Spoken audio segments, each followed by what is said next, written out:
Bismillahirrahmanirrahim. Assalamualaikum warahmatullahi wabarakatuh. Waalaikumsalam warahmatullahi wabarakatuh. Pagi hari ini pembahasan kita yakni masalah kematian.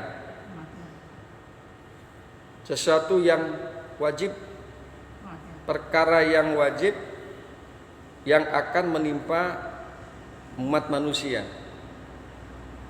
dan makhluk yang bernyawa. Kullu nafsin za'iqatul maut. Setiap yang bernyawa, yang berjiwa pasti akan merasakan kematian. Ini penting kita ketahui. Karena apa?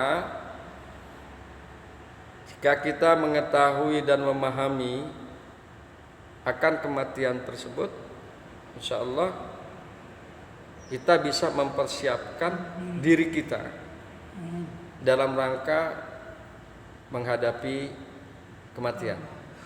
Agama itu adalah nasihat. Salah satu nasihat yang diberikan oleh agama, salah satunya adalah masalah kematian.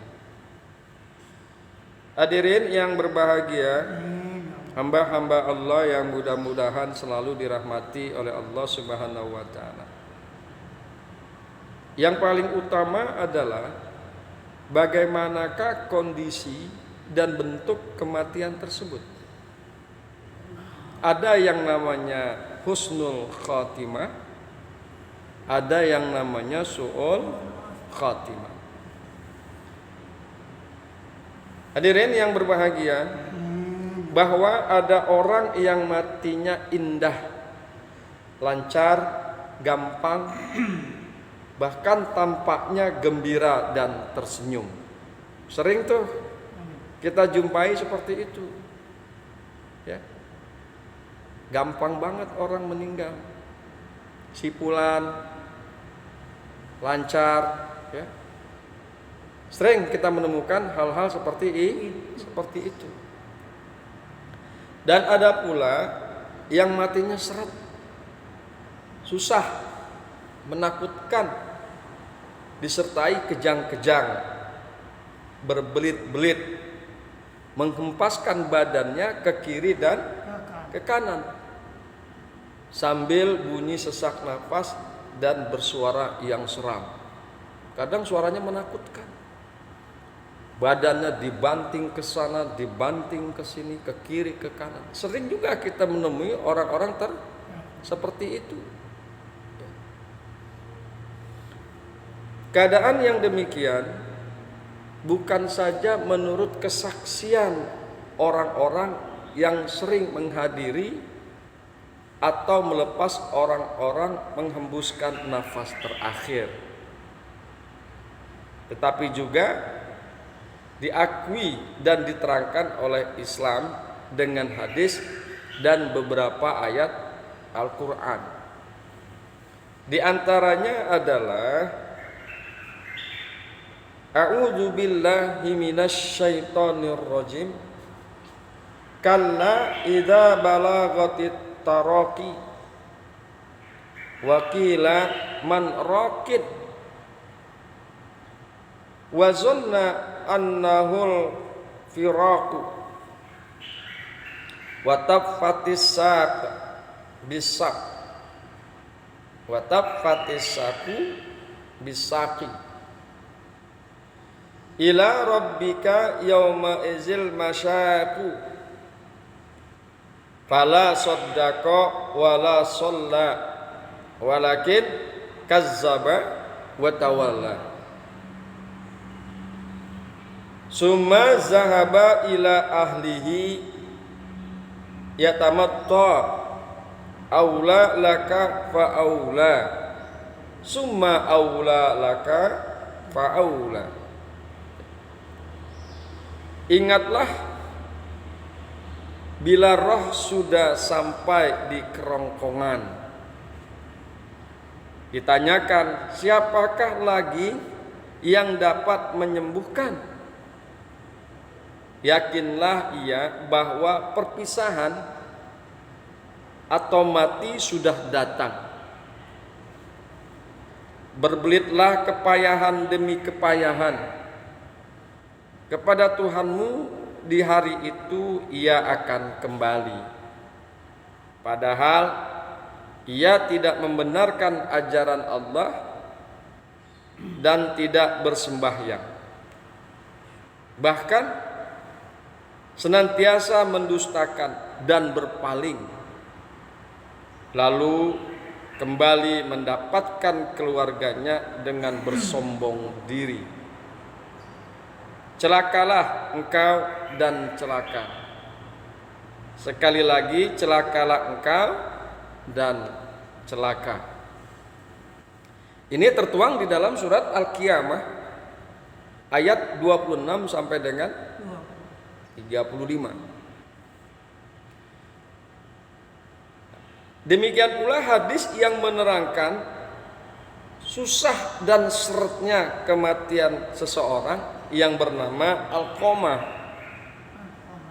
karena kedurhakaannya terhadap ibunya sendiri. Ini masalah Alqamah sudah masyhur dan hampir semua umat Islam memahami masalah ini. Orang yang seret dan susah kematiannya ialah orang-orang yang semasa hidupnya banyak melakukan dosa-dosa besar, mengingkari akan ajaran Allah, pernah bersombong diri terhadap Allah, pernah mengeluarkan kata-kata yang menghina terhadap Allah. Demikian juga orang yang pernah melakukan pembunuhan sesama manusia dengan tanpa alasan yang sah, atau orang yang durhaka kepada ibu bapaknya, kepada orang tua. Orang-orang yang seperti itu seret, susah dan sulit matinya. Kadang-kadang dia banting badannya ke kiri dan ke kanan. Nauzubillah, summa nauzubillah min zalik. Mudah-mudahan kita tidak masuk ke dalam golongan orang-orang yang seperti itu. Di antara beratus atau beribu contoh ialah kematian Yosef Stalin, yang menurut keterangan anaknya sendiri dengan tulisannya di berbagai surat-surat kabar, ia mati sesudah 2 kali 24 jam lamanya ia membanting diri ke kiri dan ke kanan. Ini komunis nih, orang komunis Yosef Stalin, tidak percaya dengan Tuhan. Dia membanting badannya ke kiri dan ke kanan, Yosef Stalin itu, dengan dada yang kembang kempis, nafas sesak, mengerang, mengeluh dan berteriak saking sakitnya, ya. Saking susahnya dia mati. Ini Yosef Stalin adalah orang yang komunis, tidak percaya dengan agama. Yang demikian itu yang dialami oleh Yosef Stalin benar-benar sebagaimana yang diterangkan Al-Quran di dalam Al-Qiyamah ayat 26 sampai dengan 35. Berbelit kepayahan demi kepayahan, celaka, celaka, celaka, dan celaka, ya. Hadirin yang berbahagia, hamba-hamba Allah yang mudah-mudahan selalu dirahmati oleh Allah Subhanahu wa taala. Karena melihat pemandangan yang luar biasa itu, anaknya, yaitu anaknya Yosef Stalin, sejak kecilnya adalah ateis. Lalu mulai percaya akan adanya Tuhan. Sehingga dengan kepercayaannya itu ia terpaksa harus meninggalkan tanah airnya, yakni Rusia, menuju India, lari ke India, lari ke Eropa, akhirnya dia menetap di Amerika, negara musuh bangsanya dan bapaknya sendiri. Karena Soviet itu kan komunis. Ya. Jadi untuk menghindari hal-hal yang tidak diinginkan, maka anaknya ini lari ke sana kemari. Hadirin yang berbahagia, hamba-hamba Allah yang mudah-mudahan selalu dirahmati oleh Allah Subhanahu wa taala. Kemudian di dalam Al-Qur'an surat Al-Waqiah diterangkan sebagai berikut. Adapun bila yang meninggal itu adalah orang-orang yang mendekatkan diri kepada Allah, maka kematian baginya adalah lega, semerbak dan nikmat sekali. Tegas sekali ayat tersebut menerangkan keindahan mati bagi manusia yang mendekatkan diri kepada Tuhannya, yang mendekatkan diri kepada Allah. Sekalipun matinya dengan mata pedang, peluru, senapan, di atas tiang gantungan, atau di lubang buaya sekalipun, baginya mati itu tetap lega, semerbak dan nikmat sekali, yaitu orang-orang yang mendekatkan diri kepada Allah Subhanahu wa taala. Maka seperti itu matinya mereka. Berpuluh hadis menerangkan indahnya kematian banyak sahabat Rasulullah sallallahu alaihi wasallam, baik di medan perang atau di tempat aman. Di antara mereka ada yang matinya karena luka-luka parah di sekujur batang tubuh mereka. Mereka tampaknya tak menderita, malah tenang, tersenyum, seakan-akan mereka tidak merasakan sakitnya luka parah itu.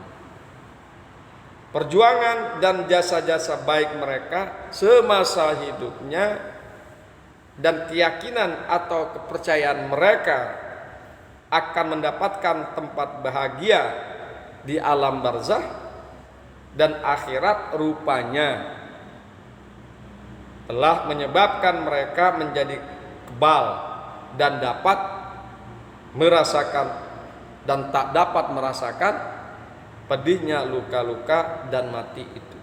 Begitu kan? Jadi mereka tidak merasakan tuh luka-luka pada waktu berperang. Para sahabat kan begitu, dia ikhlas, bahkan matinya tersenyum. Sebaliknya, bagi orang yang berdosa besar, semua dosa dan kesalahan yang pernah mereka lakukan akan teringat dan terbayang kembali ketika mereka menghadapi sakratul maut. Terbayang tuh apa yang mereka lakukan. Inilah yang menyebabkan penderitaan mereka menjadi berlipat ganda, sebagai yang diterangkan oleh Al-Quran dalam surat Al-Qiyamah. Rasulullah Shallallahu Alaihi Wasallam sering berdoa agar dihindarkan Tuhan dari kesusahan mati dengan sabda beliau, Allahumma a'inni ala ghamaratil maut wa sakaratil maut. Rawahu at-Tirmizi wal Hakim an Aisyah Al-Jami'us Shaghir. Ya Allah, ringankanlah bagiku sakratul maut. Doa Rasulullah Sallallahu Alaihi Wasallam ini yang sebenarnya tidak perlu beliau ucapkan, karena beliau adalah orang suci, orang maksum, terpelihara, seorang utusan Allah Subhanahu wa Ta'ala. Doa itu beliau ucapkan sebagai ajaran dan nasihat bagi umat beliau, bagi kita. Ya. Bagi kita doa itu diajarkan agar kita selalu berdoa demikian dan kita sebanyak-banyaknya melakukan kebajikan dan mendekatkan diri kepada Allah, mendekatkan diri kepada Tuhan agar digampangkan dan diringankan menghadapi sakratul maut. Perhatikan Al-Quran dalam surat Fussilat ayat 41. A'udzu billahi minasy syaithanir rajim. Innal ladzina qalu rabbunallahu sumastaqamu tatanazzalu alaihimul malaikah alla takhafu wa la tahzanu wa abshiru bil jannah allati kuntum tu'adun. Nahnu awliya'ukum fil hayatid dunya wa fil akhirah walakum fiha ma tastahi anfusukum walakum fiha ma tad'un nuzulam min ghafurir rahim. Fussilat ayat 30 sampai 32.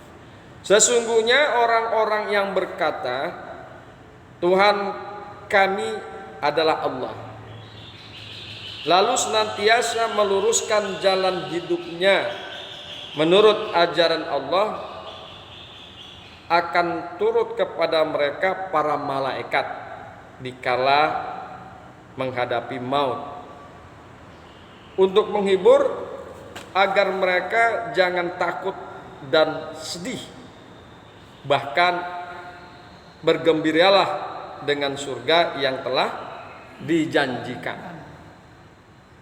Kamilah yang menjadi pelindungmu dalam kehidupan dunia dan dalam kehidupan akhirat.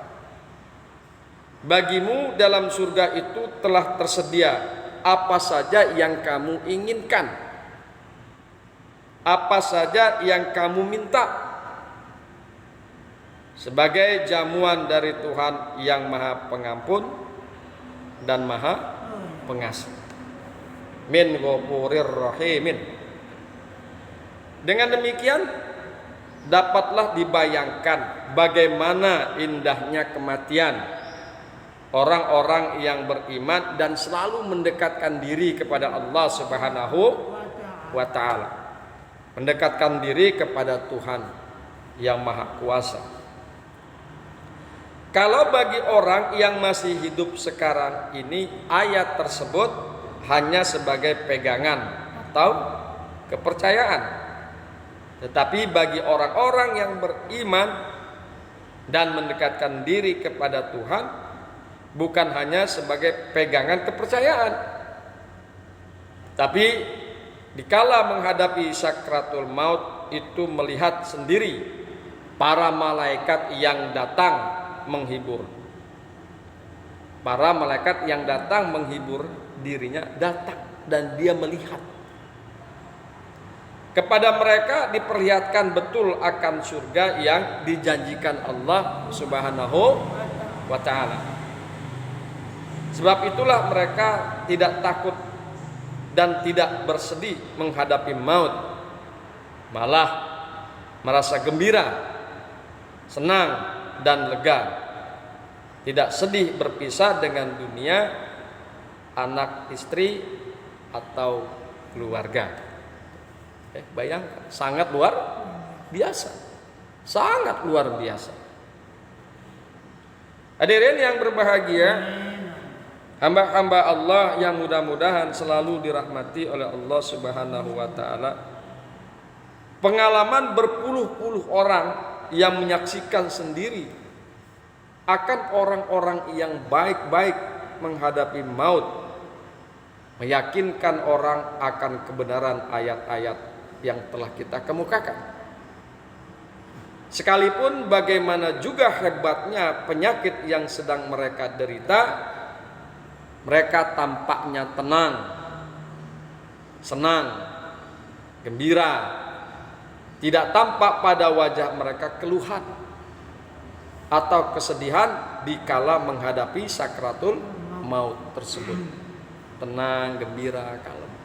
Sehingga kita melihat orang-orang tersebut matinya dalam keadaan tersenyum. Inilah yang disebut husnul khotimah, happy ending kalau kita bilang. Akhir yang baik, akhir yang menggembirakan. Inilah yang disebut husnul khotimah atau happy ending dalam kehidupan manusia. Sekalipun sebelumnya selalu susah dan menderita, hidupnya susah, menderita, ya. Tapi matinya husnul khotimah.